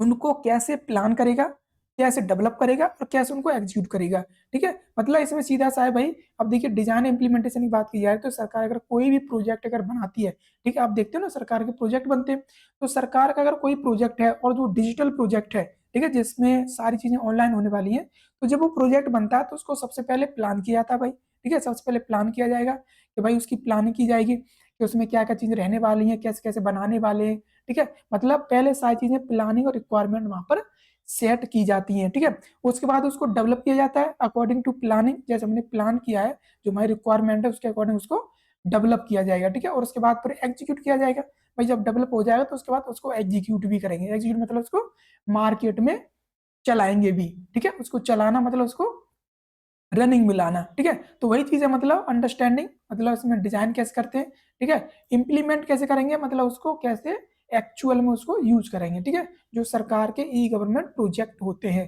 ठीक है। अब देखिए बहुत सारे प्रोजेक्ट हैं, जैसे आपका देखिए आधार कार्ड का जो प्रोजेक्ट है, ये भी क्या ऑनलाइन ही, अब सारी चीजें ऑनलाइन होती है, ठीक है। अब आप इनकम टैक्स को ऑनलाइन भर सकते हो, ठीक है, वो भी ऑनलाइन है, पासपोर्ट ऑनलाइन कर सकते हो। अब आजकल क्या है, जितनी भी देखिए अब काफी समय हो गया कि अब जितनी भी सरकारी जो जॉब्स होती हैं उनके फॉर्म भी आप ऑनलाइन ही भरते हो। ठीक है, पहले क्या होता था, पहले ऑफलाइन भरे जाते थे।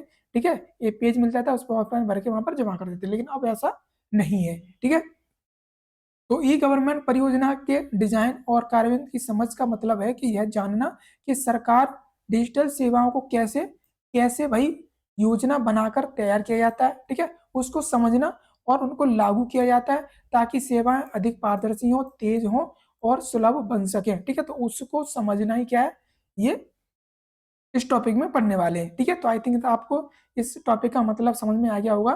ठीक है, तो उसका मतलब पता करना कि कैसे सरकार प्लान कर रही है, डेवलप कर रही है और कैसे एग्जीक्यूट कर रही है। क्यों? क्योंकि वो पब्लिक की जितनी भी सर्विसेज हैं उनको इम्प्रूव कर सके। कैसी? इफिशियंटली, ट्रांसपेरेंसी और उसमें एक्सेसिबिलिटी उनको आसानी से हो सके। ठीक है, इतना क्लियर हो गया। चलिए अब बात करते हैं आगे। अब देखिए कुछ बात कर लेते हैं design of E E government project. ठीक है, अब देखिए ई गवर्नमेंट के जो प्रोजेक्ट होते हैं उसके डिजाइन के ऊपर बात कर लेते हैं कि कौन कौन से ऐसे स्टेज होते हैं भाई एक सरकार जब कोई प्रोजेक्ट बनाती है, तो वो कौन कौन से ऐसे स्टेज यूज करती है, कौन कौन से ऐसे फेस यूज करती है जिसके थ्रू उसका पूरा प्रोजेक्ट डिजाइन किया जाता है। ठीक है, तो द डिजाइन स्टेज फोकस किस पे फोकस करती है भाई? पहला डिजाइन क्या होता है भाई कि आइडेंटिफाई द सिटीजन नीड। अब मान चलिए सरकार अगर कोई ई प्रोजेक्ट बना रही है, ठीक है, कोई प्रोजेक्ट अगर सरकार बना रही है तो वो सीधा सा भाई नागरिकों के लिए ही बनाएगी। ठीक है, अपने सिटीजन के लिए बनाएगी। तो सबसे पहले बनाने से पहले वो पता करती है कि वो आइडेंटिफाई करती है कि सिटीजन की नीड क्या है। ठीक है, मतलब नागरिकों की आवश्यकताएं पहचानती है वो। ठीक है, मान चलिए कहीं कहीं नागरिकों को किसी चीज में अगर प्रॉब्लम हो रही है, जैसे आप देख रहे हैं ना अब सारी चीजें डिजिटली क्यों हो रही हैं, क्योंकि पहले क्या होता था कि नागरिक जो थे हमारे सिटीजन जो थे वो क्या करते थे भाई, ऑफिसों में लाइन लगाते थे, घंटा घंटा पूरे दिन लाइन में लगे रहते थे, फिर भी काम नहीं होता था, 10-10 ऑफिसों के चक्कर मारते थे। तो वहां क्या था, वहां प्रॉब्लम थी भाई। ठीक है, तो उसी प्रॉब्लम को सॉर्ट आउट कर दिया गया। अब सारी चीजें ऑनलाइन हो रही धीरे धीरे, तो वो क्या थी, प्रॉब्लम थी। ठीक है, तो वही चीज है भाई कि सरकार कोई भी प्रोजेक्ट बनाती है तो सबसे पहले नागरिकों की नीड पता चेक करती है, उनकी आवश्यकता पता करती है कि क्या जरूरत है इनकी। ठीक है, उसी के अकॉर्डिंग क्या होती है भाई, वही उसी के अकॉर्डिंग प्लान बनता है। ठीक है, और दूसरा स्टेप क्या भाई कि डिफाइन करती है ऑब्जेक्टिव एंड सर्विसेज। बिल्कुल भाई, देखिए अब जो परियोजना बन रही है उसका उद्देश्य क्या रहने वाला है और क्या सर्विसेज रहने वाली है। मान चलिए कोई प्रोजेक्ट बना रही है तो हम वो सरकार जो प्रोजेक्ट बना रही है उसका उद्देश्य क्या होगा भाई, मतलब भाई कौन सी प्रॉब्लम को सॉल्व करेगा और क्या सर्विसेज मिलेंगी सिटीजन्स को। ठीक है, तो वो दूसरा फेस हो जाएगा उसका, तो उसका पता लगाएगी। तीसरा क्या है भाई, selecting the suitable technology platform. बिल्कुल भाई, अब देखिए ऑनलाइन चीजें हो रही हैं तो उसने ये तो पता लगा लिया कि प्रॉब्लम क्या है, ऑब्जेक्टिव का पता लगा लिया उसने। ठीक है, क्या उद्देश्य क्या सर्विस रहने वाली है, तो उसके बाद क्या करेगी वो एक एक सुटेबल एक टेक्नोलॉजी का सिलेक्शन करेगी। ठीक है, मतलब कोई चीज अब देखिए ऑनलाइन हो रही है तो सीधा सा टेक्नोलॉजी की हेल्प से ही होंगी, तो वो किस टेक्नोलॉजी का यूज करके, ठीक है, ऐसी कौन सी अच्छी टेक्नोलॉजी रहेगी, कौन सी सुटेबल रहेगी, उस टेक्नोलॉजी का यूज करके क्या करेगी, अपने प्रोजेक्ट को बनाएगी। ठीक है, तो वो क्या करती है फिर एक अच्छा टेक्नोलॉजी प्लेटफॉर्म चूज करती है कि इसके थ्रू अपना प्रोजेक्ट को डेवलप किया जाएगा। ठीक है, चौथा क्या है भाई कि इंश्योर करना डाटा सिक्योरिटी। बिल्कुल भाई, अब देखिए अब कोई प्लेटफॉर्म है, डाटा सिक्योरिटी और डाटा प्राइवेसी दोनों के क्या करेगी, वो इंश्योर करेगी कि हमारा जो ऑनलाइन डेटा रहेगा वो उसकी सिक्योरिटी वो 100% सही रहेगी, कोई उसको ब्रेक नहीं कर पाएगा, कोई उसको चोरी नहीं कर पाएगा। ठीक है, और प्राइवेसी भी उसकी बनी रहेगी।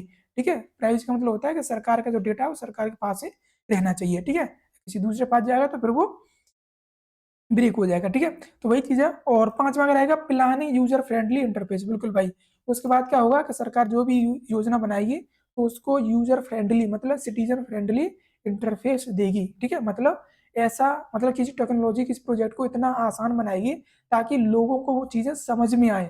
ऐसा ना हो कि सरकार ने कोई ऐसे प्रोजेक्ट बना दिया जो लोगों को समझ में नहीं आ रहा है। ठीक है, लोग पता ही नहीं कर पा रहे ये चीज है क्या, तो क्या उसका यूज कर पाएंगे, नहीं कर पाएंगे। ठीक है, तो सबसे पहले यही है कि वो ऐसा ऐसा इंटरफेस तैयार करेगी ऐसा जो यूजर फ्रेंडली होगा। ठीक है, जो हमारे नागरिक होंगे वो अच्छे से समझ पाएंगे उसको और अच्छे से उसको यूज भी कर पाएंगे। ठीक है, जैसे आपका यूपीआई होता है भाई, अब लोग क्या करते हैं आसानी से यूपीआई से पेमेंट कर सकते हैं, तो कितना आसान है भाई, स्कैन करो, पिन डालो और आपका पेमेंट चला गया। तो इसमें कोई ज्यादा कोई मतलब आपको ना कोई प्रोसेस करनी ना कुछ करना है, तो क्या यूजर फ्रेंडली है भाई। ठीक है, आसान काम हो रहा है। तो ये क्या भाई कि जब भी कोई सरकार कोई प्रोजेक्ट बनाएगी तो ये फेसेस रहेंगे उसमें। ठीक है, चलिए अब आगे बात करते हैं। अब देखिए कुछ चीजें और यहाँ पर समझ लें। ठीक है, ई गवर्नमेंट जो होती है उसका थोड़ा सा और समझ लें कि ई गवर्नमेंट जो होती है उसमें देखिए सिटीजन के लिए रहेगी वो, ठीक है, सिटीजन के लिए अगर कुछ बनाती है, ठीक है, कोई प्रोजेक्ट है सिटीजन के लिए बनाती है, ठीक है, तो सिटीजन का मतलब भाई, सिटीजन का मतलब कौन सा लगेगा, G2C लगेगा, ठीक है, government to citizen. Direct citizen को क्या करती है, मतलब मान चलिए कोई ऐसा प्रोजेक्ट बनाया तो डायरेक्ट सिटीजन को जा रहा है, ठीक है, तो वो रहेगा, ठीक है, सिटीजन के लिए। या फिर हो सकता है अपने एम्प्लॉय के लिए बनाए प्रोजेक्ट, भाई सरकार कुछ प्रोजेक्ट ऐसी भी होती है जो अपने एम्प्लॉयज के बनाएगी, तो G2E बनेगा जहाँ, ठीक है, तो गवर्नमेंट टू एम्प्लॉय, जो सरकार के एम्प्लॉय होंगे, ठीक है। और ये क्या भाई, G2G मतलब गवर्नमेंट टू गवर्नमेंट, ठीक है, अगर सरकार हो सकता है दूसरी सरकार के लिए भी कोई प्रोजेक्ट बना सकती है, हेल्प के लिए, हेल्प लेने के लिए, देने के लिए, ठीक है। और जो G2B मतलब गवर्नमेंट टू बिजनेस, ठीक है, तो उसके लिए ही बन सकती है, ठीक है। तो ये क्या हो सकती है, ये हमारी जो सरकार है, ठीक है, जो सरकार है वो क्या इन सबके लिए प्रोजेक्ट बनाती है भाई, सिटीजन के लिए, एम्प्लॉय के लिए, या गवर्नमेंट के लिए, या फिर अपने बिजनेसमैन जो लोग हैं उनके लिए, ठीक है। अब बात करें सिटीजन और बिजनेसमैन जो होते हैं वो एक्सटर्नली क्या होते हैं, एक दूसरे कनेक्टेड होते हैं, ठीक है, बिल्कुल, सिटीजन जो होंगे, बिजनेस होगा, एक्सटर्नली एक दूसरे कनेक्टेड होंगे। बात करें सिटीजन और एम्प्लॉय की, वो आपको इंडिविजुअली कनेक्टेड होंगे, ठीक है, अलग अलग। अब बात करें ऑर्गेनाइजेशन, ठीक है, और फिर बात करें एम्प्लॉय और गवर्नमेंट की, तो ये इंटरनली क्या होंगे, कनेक्टेड होंगे भाई। सरकार जो होगी और सरकार के जो एम्प्लॉय होंगे वो क्या इंटरनली होंगे, ठीक है। उसके बाद अगर बिजनेस और गवर्नमेंट की बात करें तो ये ऑर्गेनाइजेशन से कनेक्टेड होंगे, ठीक है, मतलब बिजनेस के तौर पर आपस में एक दूसरे से रिलेशन बनेगा इनका, ठीक है। तो ये भी बहुत इंपॉर्टेंट है यहाँ पर, ठीक है। चलिए बात करते हैं आगे। अब बात कर लेते हैं भाई इम्प्लीमेंटेशन में, ठीक है, बात कर लेते हैं क्या इम्प्लीमेंटेशन में, तो implementation of e government project, ठीक है। तो इम्प्लीमेंट कैसे करेगी, ठीक है, अभी आपने समझा दिया आपको कैसे कैसे सारी चीजें वो फाइंड करेगी। अब बात करते हैं इम्प्लीमेंटेशन पर, तो इम्प्लीमेंटेशन क्या क्या चीजें होंगी भाई, ठीक है, तो पहला फेज होगा इसमें develop the software and infrastructure, बिल्कुल भाई। अब देखिए अगर आपने सारी चीजें प्लान कर ली है, ठीक है, डिजाइन तैयार हो जाती है, तो उसी डिजाइन के ऊपर क्या होता है, हमारा इम्प्लीमेंटेशन किया जाता है, ठीक है, उसी के आधार पर इम्प्लीमेंटेशन तैयार किया जाता है। तो डेवलपिंग सॉफ्टवेयर एंड इंफ्रास्ट्रक्चर, ठीक है, तो सॉफ्टवेयर तकनीक का ढांचा तैयार किया जाता है फिर, ठीक है। और दूसरा क्या है भाई, इंटीग्रेटिंग डेटाबेस एंड डिपार्टमेंट, बिल्कुल भाई, वहां पर डेटाबेस भी बनेगा ना, कोई भी एक प्रोजेक्ट है तो उस प्रोजेक्ट की डेटाबेस की जरूरत होगी, डिपार्टमेंट भी बनेगा भाई, ठीक है, होता है ना, जैसे बात करें जैसे कि बहुत सारे जो ऑनलाइन योजना है भाई उनके लिए डिपार्टमेंट भी अलग से क्रिएट किया जाता है जो सेपरेटली उसी चीज पर काम करता है, ठीक है। और उसके बाद क्या भाई, ट्रेनिंग ट्रेनिंग भी दी जाएगी, ठीक है, गवर्नमेंट स्टाफ जो हमारे देखिए जो लोग उस प्रोजेक्ट पर काम करेंगे, तो उन लोगों को क्या होगा, पहले ट्रेनिंग दी जाएगी उस प्रोजेक्ट से रिलेटेड, कि प्रोजेक्ट में ऐसी चीजें होने वाली हैं, ये चीजें होने वाली हैं, ठीक है, तो वो इंप्लीमेंट करने के लिए हम क्या कर रहे हैं, उनको ट्रेनिंग भी देंगे। उसके बाद क्या होगा, लॉन्च कर देंगे सर्विसेज पब्लिक यूज के लिए, फिर सारी चीजें बन जाएंगी तो पब्लिक को यूज करने के लिए उसको लॉन्च कर दिया जाएगा, ठीक है। और लॉन्च करने के बाद करते रहेंगे, उसको मॉनिटर करते रहेंगे, ठीक है, और इम्प्रूव करते रहेंगे सिस्टम, ठीक है। इम्प्रूव मतलब हो गया, इम्प्रूविंग सिस्टम क्या होगा, जो कि देखिए जो कि कुछ चीजें ऐसी होती हैं जो कि मार्केट में जाकर ही उनका एक्चुअली पता चलता है कि अगर उसमें कोई एरर्स आ रही है या उसको अपडेट करने की जरूरत है या अपग्रेड करने की जरूरत है, तो वो सारी चीजें क्या होती है, मॉनिटर होती रहती है, उनको हम करते रहते हैं, ठीक है। मतलब कोई प्रॉब्लम आई तो उसको सही कर दिया, पता चला कि सॉफ्टवेयर ज्यादा पुराना हो चुका है तो उसको अपडेट कर दिया, ठीक है, या मान चलिए कुछ चीजें ऐड करनी है तो उसको ऐड कर दिया, अपडेट कर दिया। तो इम्प्लीमेंटेशन क्या होगा भाई, डेवलप कर दिया जाएगा सॉफ्टवेयर इंफ्रास्ट्रक्चर, ठीक है, इंटीग्रेटिंग कर दिया जाएगा डेटाबेस और डिपार्टमेंट को, ट्रेनिंग भी दी जाएगी स्टाफ गवर्नमेंट को, ठीक है, और जब सर्विस बन जाएगी तो उसको लॉन्च भी कर दिया जाएगा पब्लिक के लिए। और उसके बाद लॉन्च करने के बाद उसी मॉनिटर और इम्प्रूविंग द सिस्टम फेस चलता रहेगा, ठीक है, जहाँ पर भी लिखी गई सारी चीजें, ये सॉफ्टवेयर तकनीक का ढांचा विकास, ठीक है, और विभिन्न विभागों में, ठीक है, सरकारी कर्मचारी प्रशिक्षण और सेवाओं को जनता के लिए शुरू करना और फिर निगरानी और सुधार करना उसमें, ठीक है। इतना क्लियर है, चलिए बात करते हैं आगे। कुछ देखिए यहाँ पर कुछ चैलेंजेस देख लीजिए कि जो गवर्नमेंट इम्प्लीमेंटेशन होता है उसमें कुछ चैलेंजेस भी आते हैं, ठीक है। अब देखिए कोई सरकार प्रोजेक्ट बनाती है तो ऐसा नहीं है कि उसको ऐसे ही लॉन्च कर देती है, ठीक है, उसके लिए उसको सारी चीजें देखनी पड़ती हैं, जैसे सबसे पहली बात कही है, ठीक है, लॉ देखने पड़ते हैं उसको पहले, तो लॉ एंड लेजिस्लेटिव, ठीक है भाई, देखिए सरकार है इसका मतलब ये नहीं है कि वो ही अपने अपने मन माही काम करेगी, ठीक है, उसको भी रूल्स रेगुलेशन फॉलो करने पड़ते हैं, कानून फॉलो करने पड़ते हैं, ठीक है, जो कि कहते हैं ना कि हर चीज के कानून बने हुए हैं, तो उसी कानून के दायरे में सरकार को भी काम करना पड़ता है, ठीक है। उसके बाद बजट भी देखना पड़ता है भाई, बजट भी रखा जाता है, पैसे की तो जरूरत है ही, ठीक, तो वो भी चैलेंज आता है, ठीक है। डिजिटल कल्चर आता है भाई, अभी देखिए इस समय कौन सा AI चल रहा है, ठीक है, अब 10 साल पहले कुछ और था, अब आने वाले 10 साल में कुछ और आ जाएगा, तो वो उस डिजिटल कल्चर को भी देखती है कि इस समय क्या चीज है, उसी के अकॉर्डिंग चलेगी, ठीक है, और उसके अकॉर्डिंग नहीं देखेगी तो फिर वो प्रॉब्लम क्रिएट होगी, ठीक है। और मैनेजियल इशू, बिल्कुल भाई, अब देखिए कुछ चीज को मैनेज करने के इश्यूज भी आते हैं, ठीक है, कुछ चीजें ऐसी होती हैं जिनको मैनेज करने में थोड़ा सा प्रॉब्लम्स आती हैं। ठीक है, आईटी इंफ्रास्ट्रक्चर, बिल्कुल भाई आईटी का पूरा इंफ्रास्ट्रक्चर जो होगा, वो पूरा सेटअप जो होगा वो भी बिठाना पड़ेगा। ठीक है, ह्यूमन रिसोर्सेज, बिल्कुल भाई इंसानों की भी जरूरत पड़ेगी।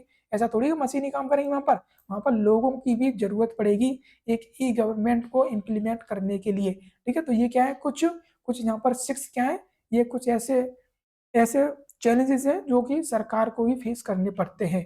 ठीक है, चलिए बात करते हैं हम आगे। ठीक है, कुछ एग्जांपल देख लेते हैं। ठीक है, कुछ एग्जांपल देख लेते हैं प्रोजेक्ट के, जैसे कि मान के ऑनलाइन आधार कार्ड सर्विस, भाई ये भी एक प्रोजेक्ट है। ठीक है, इसने क्या कर दिया भाई कि citizen can update detail, download E Aadhaar card और वेरिफिकेशन कर सकते हैं।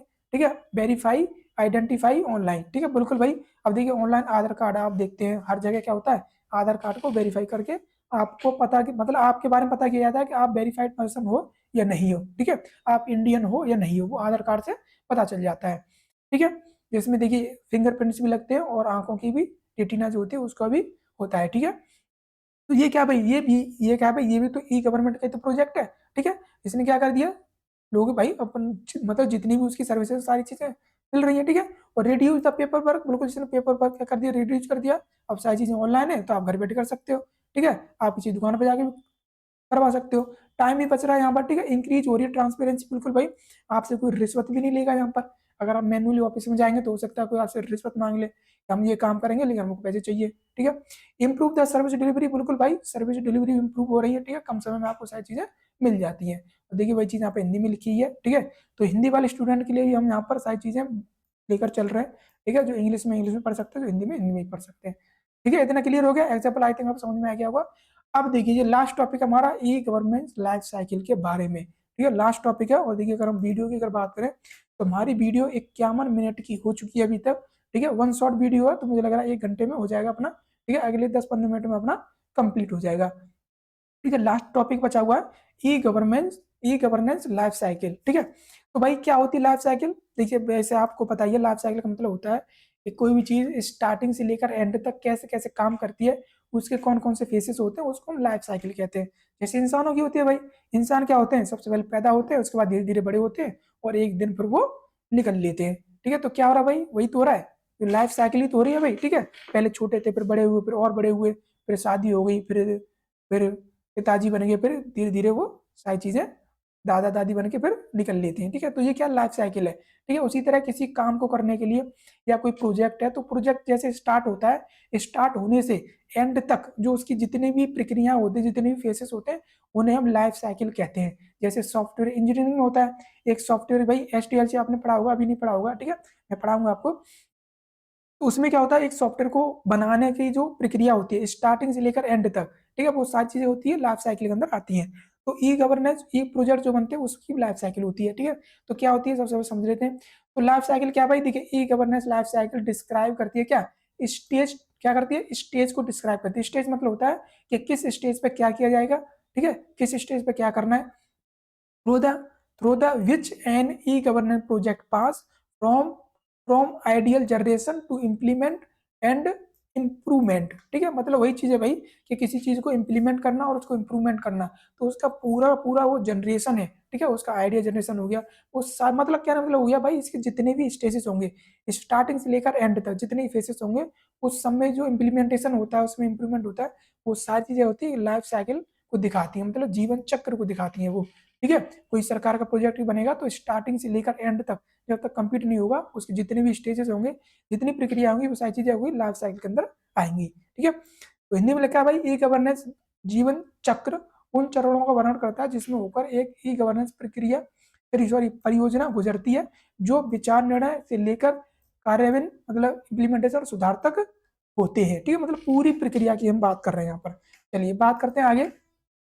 अब देखिए कुछ बात करते हैं कि ई गवर्नेंस लाइफ साइकिल में कौन कौन से फेसेस हो सकते हैं भाई, फेसेस के बारे में पढ़ लेते हैं। तो सबसे पहला फेसेस होता है भाई विजन एंड स्ट्रेटजी डेवलपमेंट। भाई कोई भी अगर प्रोजेक्ट बन रहा है तो उसका सबसे पहला फेस यही होता है कि उसका विजन देखना है भाई। ठीक है, भाई कोई प्रोजेक्ट बना रहा है तो उसका विजन क्या है, भाई विजन के बिना थोड़ी ना बना देंगे, मतलब हमारी हमारी उसको लेकर हमारा उद्देश्य क्या है भाई, उद्देश्य तो देखेंगे ना भाई, कोई प्रोजेक्ट ऐसा थोड़ी है कि पैसा लगाया प्रोजेक्ट बना दिया, उसका कोई मतलब नहीं है। ठीक है, तो हम अपना पहले विजन तैयार करते हैं कि हमें क्या करना है। ठीक है, क्या चीजें उससे फायदे होने वाले हैं, स्ट्रेटजी बनाएंगे भाई, उसकी स्ट्रेटजी बनाएंगे, कैसे कैसे काम करना है उसको डेवलप करेंगे। ठीक है। दूसरा क्या है कि करंट स्टेट असेसमेंट देखेंगे भाई, अब मार्केट में क्या चल रहा है वो भी देखा जाएगा।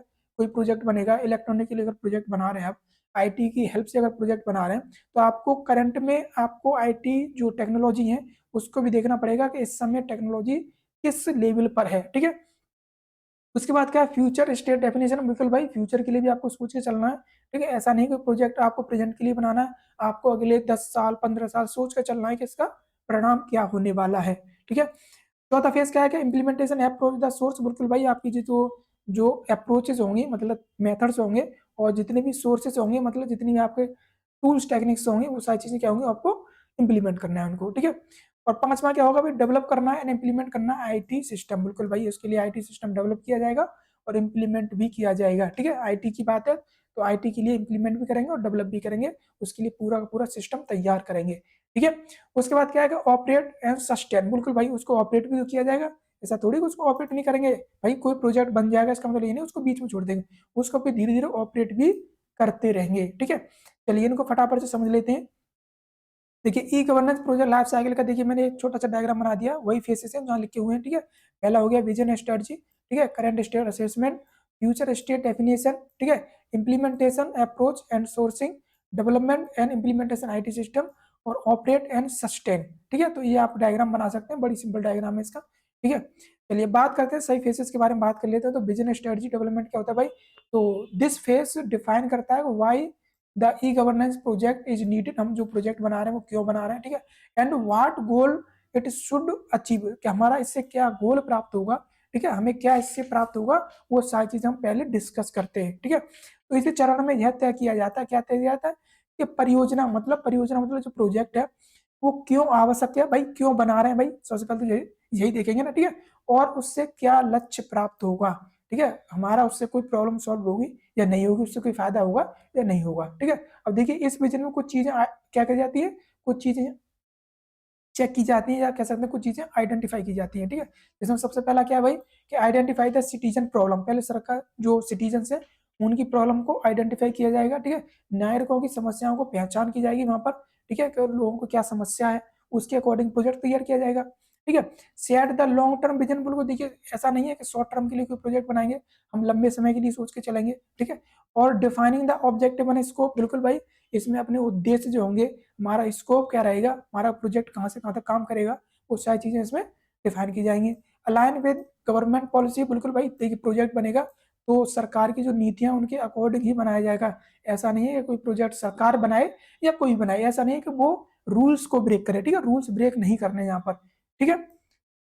उसके बाद करें एग्जाम्पल के तौर पर, देखिए कि government decide to improve the online land record. देखिए लैंड रिकॉर्ड देखते हैं आप, जो जमीन जो होती है उनका क्या हो गया, और सारी जमीन जो होती है वो ऑनलाइन रिकॉर्ड रहता है उनका। ठीक है।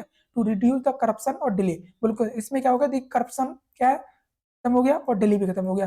पहले क्या होता था भाई, पहले क्या होता था कि जो जमीनें होती थी, लोग क्या करते थे, एक दूसरे की जमीन को कब्जा कर लेते थे। ठीक है। कब्जा क्यों कर लेते थे भाई, क्योंकि पहले सारा काम जो होता था वो पेपर वर्क होता था। तो पेपर वर्क में क्या होता था कि पेपर कुछ नकली भी बन जाते थे पहले। ठीक है। कुछ लोग पैसा देकर क्या करते थे, नकली कागज तैयार कर लेते थे, तो उसी के अकॉर्डिंग क्या करते थे, वो अपना दावा करते थे कि ये जमीन मेरी है, मेरी है। लेकिन अब ऐसा नहीं है भाई, अब जिसकी जो जमीन है वो ऑनलाइन रहता है सारी चीजें। ठीक है। अगर आपके नाम पर कोई जमीन ऑनलाइन अगर रजिस्टर्ड है, तो उस जमीन को कोई भी छीन नहीं सकता आपसे। ठीक है। आपकी मर्जी के बिना उस जमीन को कोई भी नहीं ले सकता। ठीक है। तो ये सरकार ने क्या कर दिया, सारी चीजें ऑनलाइन कर दी हैं। अगर आपकी जमीन है तो वो आपकी ही रहेगी। ठीक है। अब देखो होता ना, पहले क्या होता था कि अंगूठा लगाया और जमीन दूसरे के नाम, तो अब अंगूठा लगाकर भी आप किसी को जमीन नहीं दे सकते। अगर आपको अगर अपनी जमीन बेचनी है तो आप सरकार के पास जाएंगे, अपनी जमीन का जो आपके ऑनलाइन है उसकी रजिस्ट्री उसके नाम पर कराएंगे, तभी जाकर उसके नाम पर होगी। ठीक है। तो ऐसे क्या हो गया, करप्शन खत्म हो गया। ठीक है। और डिले भी खत्म हो गया। ठीक है। अब ज्यादा टाइम नहीं लगता। तो सारी चीजें क्या है आपकी ऑनलाइन हो चुकी है। ठीक है। चलिए, तो पहला फेज हो गया। दूसरा फेज क्या है, करंट। ठीक है, करंट स्टेट असेसमेंट, मतलब दिस फेज स्टडी करता है एग्जिस्टिंग सिस्टम। भाई इस समय हमारा सिस्टम क्या है, भाई इस समय सिस्टम क्या है, कि हमारा जो टेक्नोलॉजी है उस समय कितना है, मतलब किस लेवल का टेक्नोलॉजी है, उसके अकॉर्डिंग क्या होगा, सारी चीजें की जाएंगी। ठीक है। और हमारा जो प्रोजेक्ट है वो वर्तमान में कैसे काम करेगा, क्या उसका इफेक्ट रहेगा, वो सारी चीजें स्टडी की जाती है इसमें। ठीक है। तो इस चरण में वर्तमान व्यवस्था का विश्लेषण किया जाता है। ठीक है। जैसे इसमें क्या देखा जाता है भाई कि how service are currently deliver, कि अभी अगर इस समय सर्विस हो वो कैसे डिलीवर की जाएगी, ठीक है। और प्रॉब्लम्स गैप, और देखिए जो प्रॉब्लम्स है प्रॉब्लम्स को देखा जाएगा, क्या गैप है भाई, ठीक है, गैप को देखा जाएगा, मतलब क्या कमियां हैं, क्या सब क्या समस्या है, वो सारी चीजें इसमें इनसफिशियंटली वो सारी चीजें इसमें देखी जाएंगी, ठीक है। टेक्नोलॉजी देखी जाएगी भाई, किस समय टेक्नोलॉजी क्या है, मैन पावर कितनी हमारे पास, ठीक है। प्रोसेस रिव्यू क्या आने वाला है, तो तकनीक संसाधन की स्थिति देखी जाएगी, ठीक है। सारी कमियां समस्याएं देखी जाएंगी और वर्तमान में सेवा की प्रक्रिया भी देखी जाएगी, ठीक है। इतना समझ में आएगा। और देखिए एग्जाम्पल के तौर पर समझिए यहाँ पर क्या है कि मान के चलिए लैंड रिकॉर्ड है are the maintain manually in file. पहले क्या होता था, फाइल्स में मैनुअली होता था, ठीक है, लेकिन causing the delay and data loss, फिर उसमें क्या होता था, डाटा लॉस भी होता था। तो उसी चीज को देखकर क्या किया गया है, अब सारे जो जमीन है उनका जो रिकॉर्ड है वो ऑनलाइन शिफ्ट कर दिया गया है, ठीक है। तो भूमि रिकॉर्ड कागजों में रखे जाते थे, पहले रखे जाते थे, ठीक है, रखे जाते हैं, ठीक है, अभी रखे जाते हैं, लेकिन सारी चीजें अब ऑनलाइन भी रहती हैं, जिससे देरी होती थी, ठीक है, मतलब कहने का मतलब जब इसको प्रोजेक्ट लाया था तब सारी चीजें इसमें देखी गई थी। तीसरा क्या है भाई कि फ्यूचर स्टेट डेफिनेशन, बिल्कुल भाई फ्यूचर के लिए देखना, तो दिस फेज से डिफाइन करता है how the system should look in the future, कि फ्यूचर में कैसा दिखेगा ये, ठीक है, क्या ये फ्यूचर में काम करेगा या नहीं करेगा, ऐसा ना हो कि ये फेस हमारा यहीं पर काम करे, इन फ्यूचर इसका कोई यूज ही ना हो, ठीक है। तो इस चरण में यह तय किया जाता है कि भविष्य सिस्टम कैसा होना चाहिए, ठीक है, भविष्य के लेकर हम चलते हैं, जैसे कि ऑनलाइन ट्रांसपेरेंसी और इंटीग्रिटी सिस्टम होना चाहिए, ठीक है। डिफाइन करना चाहिए new technology process and services, citizen friendly होना चाहिए डिजाइन, ठीक है। तो ये क्या है भाई, ये फ्यूचर को लेकर, ठीक है, फ्यूचर को लेकर सारी चीजें इसमें सेट की जाती हैं। जैसे कि एग्जांपल देखिए कि citizen can view and download the land record, बिल्कुल भाई जमीन का रिकॉर्ड डाउनलोड कर सकता है ऑनलाइन एनी टाइम पर, ठीक है। इन फ्यूचर देखिए अब आपकी अगर आपकी जमीन अगर इस समय ऑनलाइन कर दी गई है, तो इन फ्यूचर आप कभी भी क्या क्या कर सकते हो, अपनी जो आपकी जमीन है, ठीक है, उसके कागज उसका जो भी है उसका कभी भी आप उसको डाउनलोड करके देख सकते हो, ऑनलाइन देख सकते हो, आपको कहीं पे भी किसी भी ऑफिस में जाने की जरूरत नहीं है, ठीक है। चलिए चौथा क्या है भाई, इम्प्लीमेंटेशन अप्रोच एंड सोर्सिंग, बिल्कुल भाई जो इम्प्लीमेंटेशन है सॉरी जो अप्रोच है और जो सोर्सिंग है उनको कैसे इम्प्लीमेंट करना है, तो दिस फेज द डिसाइड करता है कि how the project will execute, कैसे वो एग्जीक्यूट होगा, ठीक है। तो इस चरण में यह तय किया जाता है कि परियोजना कैसे लागू की जाएगी, ठीक है, जो परियोजना हमने तैयार की है उसको कैसे लागू करना है, इन हाउस या फिर या आउटसोर्स डेवलपमेंट, ठीक है, मान चलिए कोई आंतरिक रूप से करना है या आउटसोर्स विकास करना है उसका, ठीक है। बजट प्लानिंग की जाएगी भाई, ठीक है, वेंडर सिलेक्शन किया जाएगा, टाइमिंग एंड रिस्क प्लानिंग की जाएगी भाई। अब देखिए कोई चीज को इम्प्लीमेंट कर रहे हैं तो वहां पर सारी चीजें देखी जाएंगी कि उसका बजट कितना रहेगा, वेंडर मतलब जैसे होता है ना विक्रेता जो होते हैं, ठीक है, टेंडर भी उठते हैं यहाँ पर, ठीक है, आप देखते हो ना टेंडर सरकार उठाती है चीज को बनाने के लिए, तो टाइमिंग क्या रहेगी, क्या प्लानिंग रहेगी, क्या रिस्क रहेंगे उसमें, सारी चीजें क्या है यहाँ पर इंप्लीमेंट की जाती है, ठीक है, जितने भी सोर्स हैं जितनी अप्रोच है वो, ठीक है।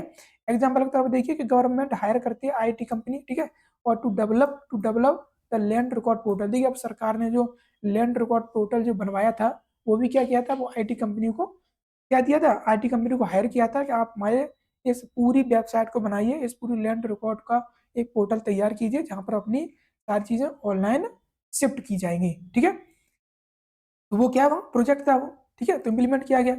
पांचवें अगर बात करें develop and implementation IT system, बिल्कुल भाई एक्चुअल सिस्टम डेवलपमेंट किया जाएगा इसमें, और डेवलपमेंट हैपन हेयर, और जहाँ पर क्या होगा, यहाँ पर डिप्लॉय किया जाएगा, ठीक है, डिप्लॉय का मतलब होता है मार्केट में रिलीज किया जाएगा, ठीक है, मतलब एक्चुअल डेवलपमेंट होगा और डिप्लॉयमेंट होगा, जिसमें क्या होगा भाई, सॉफ्टवेयर डिजाइन किया जाएगा, ठीक है, डेवलप किया जाएगा, डिजाइन नहीं होगा डेवलप होगा यहाँ पर, ठीक है। हार्डवेयर एंड नेटवर्क सेटअप किया जाएगा, डाटा डिजिटाइजेशन किया जाएगा, ट्रेनिंग दी जाएगी स्टाफ को कैसे कैसे काम करना है, सिस्टम टेस्टिंग होगी और लॉन्चिंग कर दी जाएगी उसकी, ठीक है, जो लोगों के लिए होगी। और देखिए वही चीज यहाँ पर हिंदी में भी लिखा है एज इट इज, ठीक है। चलिए इतना क्लियर है ना सभी का। एग्जाम्पल के तौर पर बात करें तो लैंड रिकॉर्ड रहा है डिजिटली डिजिटाइज, ठीक है, and the portal goes live, बिल्कुल भाई लाइव कर दिया जाएगा, ठीक है, कहते हैं ना वो अब वो सारी चीजें बनेगी तो उस रिकॉर्ड को लाइव कर दिया गया, ठीक है, वही चीज है यहाँ पर।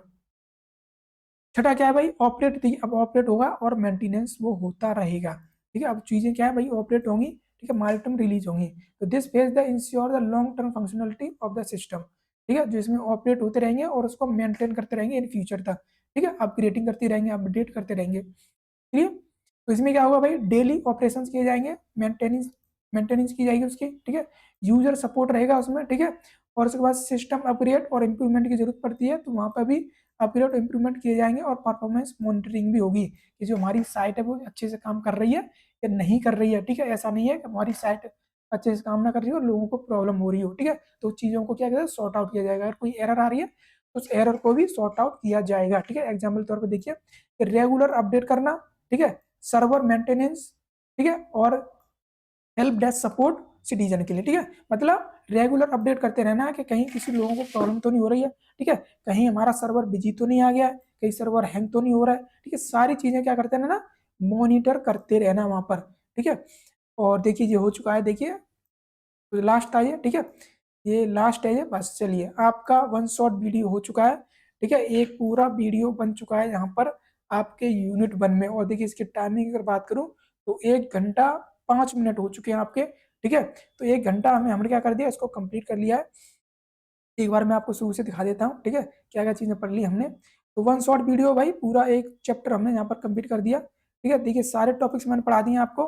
ठीक है, ज्यादा बड़ा चैप्टर भी नहीं है जी। ठीक है, तो सारे टॉपिक्स मैंने आपको पढ़ा दिए, जिसमें इंट्रोडक्शन ये बता दिया आपको। ठीक है, और ये सारी चीजें मैंने देखी, सबसे पहले आपको इंट्रोडक्शन के बारे में सारी चीजें बता दी। ठीक है, उसके बाद दूसरा टॉपिक आपका ये था। ठीक है, इसको ही मैंने आपको विद एग्जाम्पल सारी चीजें देखिए, सबके एग्जाम्पल बताए मैंने आपको। ठीक है, ताकि आपको समझने में ज्यादा प्रॉब्लम ना हो। ठीक है, उसके बाद देखिए अंडरस्टैंडिंग ऑफ डिजाइन इम्प्लीमेंटेशन समझा दिया मैंने आपको। और इसके बारे में देखिए, इसके बारे में डिजाइन के जितने भी केसेस हैं वो समझा दिए, डायग्राम समझा दिया आपको। ठीक है, इम्प्लीमेंटेशन में क्या क्या चीजें होती है वो समझा दिया। ठीक है, और विद एग्जाम्पल समझा में देखिए सारी चीजें। ठीक है, और ये चौथा आपका ये था लाइफ साइकिल के बारे में। तो मैंने सारी जो स्टेजेस होती है, फेसेस होते हैं, वो सारे फेसेस समझा दिए मैंने आपको, डायग्राम समझा दिया, और सभी फेसेस के बारे में मैंने आपको यहाँ पर बता भी दिया है। ठीक है, तो आई थिंक आपको सारी चीजें क्लियर हो गई होंगी। अगर फिर भी अगर आपको कोई डाउट रहता है तो आप कमेंट बॉक्स में लिख सकते हो, आपके सारे डाउट क्लियर किए जाएंगे। ठीक है, और इससे वाला जो नेक्स्ट जो हमारा चैप्टर है उसको भी वन शॉट में लाऊंगा मैं। ठीक है, उसमें भी ज्यादा टॉपिक्स नहीं है, तो जो छोटे छोटे चैप्टर है ठीक है उनको वन शॉट में ले आएंगे, और जो थोड़ा सा बड़ा होगा उसको हम 2 पार्ट में कर देंगे। ठीक है, चलिए तो फिर आज की वीडियो यहीं पर रखते हैं, यहीं पर कंप्लीट करते हैं।